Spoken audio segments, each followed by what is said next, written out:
Hello, my name is Pharaoh Saunders of the Racial Justice Collaborative, and I am presenting our Juneteenth presentation this year. Thank you all for being in attendance. The topic for this year that we're going to be discussing this time around is, although there are many issues in regards to history or cultural artifacts that people might think of for contentious differences between the Jewish population and the African American population, or even just the Black population abroad, it's also important to take note and acknowledge the long-standing and rich history of collaboration, work towards mutual benefit, and concern for each other's interests that exists throughout the history of interactions between Black and Jewish people.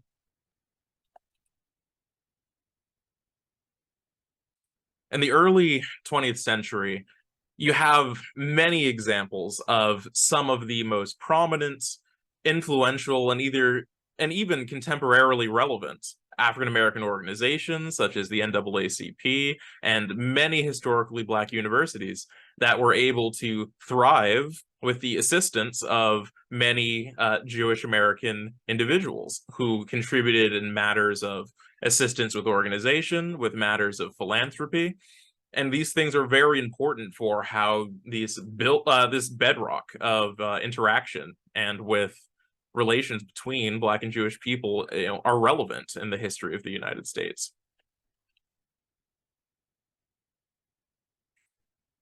For a little bit of historical context, the American Army was extremely segregated throughout the majority of its history. Black people have served in the armed forces of the United States since technically even before its inception. But for a relevant example to this concern,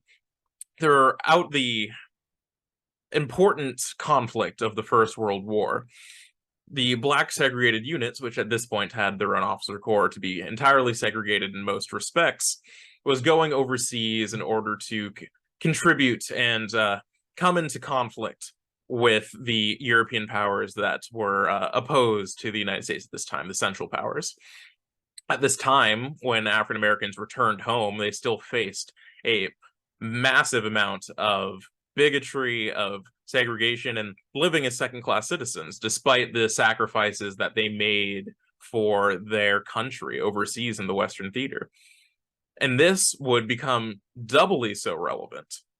when, during the Second World War, when African American GIs were heading over to fight in the Western theater in Europe to face off against the Nazi regime, which was a bigoted, genocidal, and cruelly discriminatory empire. They were going over to help liberate people that sorely needed it in Europe.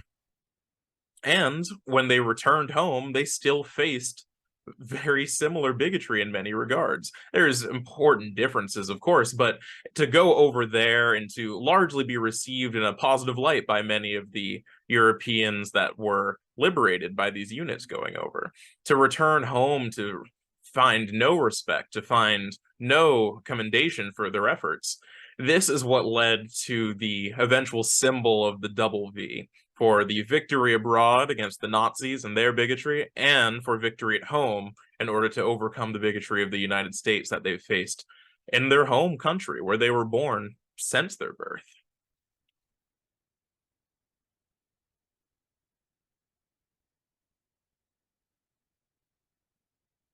It's important to note that the African American soldiers that fought throughout essentially every American war, but especially notable in the First World War and in the Second World War, that they fought with tremendous bravery in nearly every capacity possible in the Army, in infantry columns, in support columns and networks, in tank corps,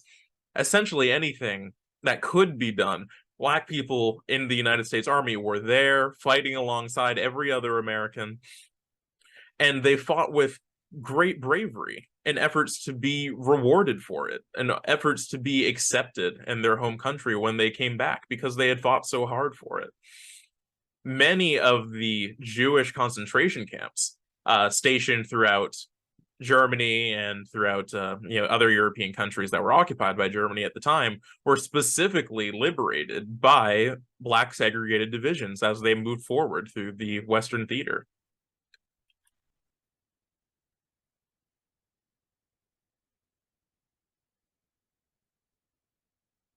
After the end of the Second World War, when the civil rights movement began to pick up, when this energy, when this mentality, this desire to be accepted, to no longer be treated so blatantly as a second class citizen began to pick up steam, it only makes sense that so many Jewish people would lend their efforts, their assistance, and their resources to aiding this effort. Not only because of historical bonds between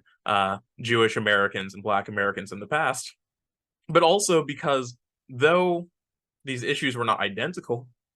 though Jewish Americans and Black Americans did not face the exact kinds of issues and they often took different shapes and different forms, many of the issues that African Americans faced, Jewish Americans also faced. And so it was only in their best interest, it was only logical in order to help prevent those things to assist the effort that was tackling them. And that was the central civil rights movement.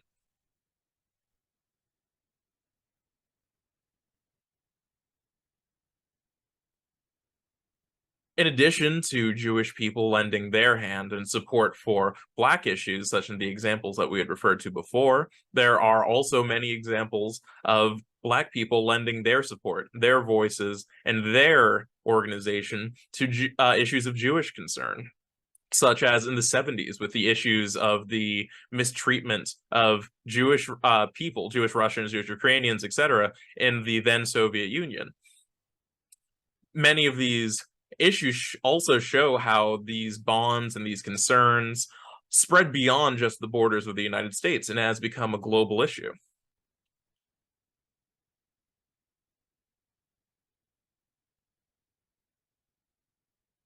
A further example of this is how outside of the United States completely, in South Africa, with the importance of the liberation of the Black South African from the Afrikaner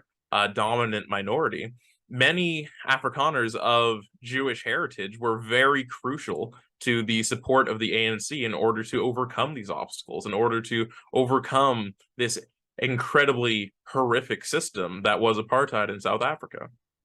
It shows again that this is a global issue, how even in Africa you have this similar dynamic, how many of the white people that came forward to lend their hand and to fight for what's right in this particular example also still happen to be Jewish people.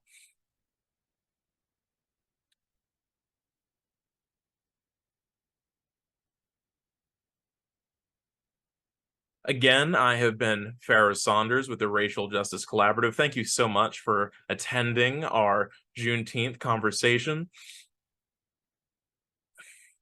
It is a very important issue that we're addressing here. It is a very important history. It's important to move forward having a good frame of reference for what happened before in order to help build and elaborate on cooperation and efforts towards mutual benefit in future.